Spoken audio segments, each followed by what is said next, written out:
అంటే స్త్రీ. ఈ స్త్రీ ఈ స్త్రీని అక్కడ ఏమని పోల్చాడు అనంటే, ఎలీషా సునేం పట్టణానికి పోగా అచ్చట గనురాలైన ఒక స్త్రీ ఉంది అని చెప్పాడు. గనురాలుగా ఆమె ఎంచబడటందుకు కారణం ఏమిటి? ఒక వ్యక్తి కానీ ఒక స్త్రీ కానీ వాళ్ళకు ఉన్నటువంటి ఒక మంచి పేరుకి దాని వెనక ఎంతో ప్రయాసం ఉంటుంది,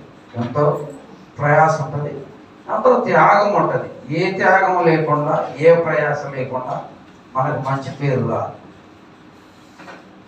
ఏ త్యాగం లేకుండా, ఏ ప్రయాసం లేకుండా మనకి మంచి పేరు రాదు. ఇక్కడ ఈ స్త్రీని గురించి గనురాలు అని చెప్పేసి ఇక్కడ ఈ దేవుని యొక్క సేవకుడైనటువంటి ఎలీషా, ఈ ఎలీషా అంటే సామాన్యమైన వ్యక్తి కాదు.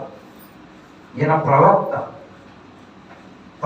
అంటే ప్రవచించేటువంటి వాడు. జరగబోయేటువంటి విషయాలను కూడా కాలజ్ఞానం గురించినటువంటి విషయాలు ఏం జరుగుతుందో దాన్ని చెప్పగలిగేటువంటి సామర్థ్యం ఉన్నటువంటి, దైవభక్తి కలిగినటువంటి దేవుని సేవకుడు ఎలీషా. ఇటువంటి వ్యక్తి, ఈ వ్యక్తి ఆ యొక్క పట్టణానికి వస్తున్నాడు, చాలా భక్తిపరుడు అని చెప్పేసి ఈ స్త్రీ సాక్ష్యం చెప్తావు. ఎలీషాని గురించి చెప్పాలంటే, ఎలీషా ఆ రోజుల్లో గొప్ప ధనవంతుడుగా ఉన్నాడు. గొప్ప ధనవంతుడుగా ఉన్నాడంటే ఎట్లా గొప్ప ధనవంతుడుగా ఉన్నాడు అని మనం ఎలా ఆయన్ని తెలుసుకుంటున్నామంటే, ఈ రెండవ రాజుల గ్రంథంలో, మొదటి రాజుల గ్రంథంలో వారి గురించి మనం చూసినప్పుడు ఎలీషా దేవుని సేవలకు ఎలా వచ్చాడు అని మనం ఎలీషా గురించి ఆలోచన చేస్తే, ఎలీషా 12 అరకలు కట్టి వ్యవసాయం దున్నిస్తున్నాడు, వ్యవసాయం చేస్తున్నాడు.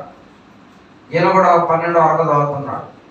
12 అరకలతోటి వ్యవసాయం చేస్తున్నాడు అంటే గొప్ప వ్యవసాయం కలిగినటువంటి వ్యక్తిగా మనం అర్థం చేసుకోవచ్చు. ఈ 12 అరకలతో వ్యవసాయం చేస్తున్నటువంటి ఈ వ్యక్తి ఎలీషా. ఈ ఎలీషా మీద ఏలియా వచ్చేసి తన భుజం మీద ఉన్నటువంటి గొంగడిని తీసి ఆ ఎలీషా మీద వేసాడు. ఎలీషా మీద వేస్తే ఎలీషా ఏం చేశాడంటే, ఎమ్మటే ఆ దున్నటువంటి నాగల్ని పక్కకి తీసుకొని దాన్ని అక్కడ విడిచిపెట్టి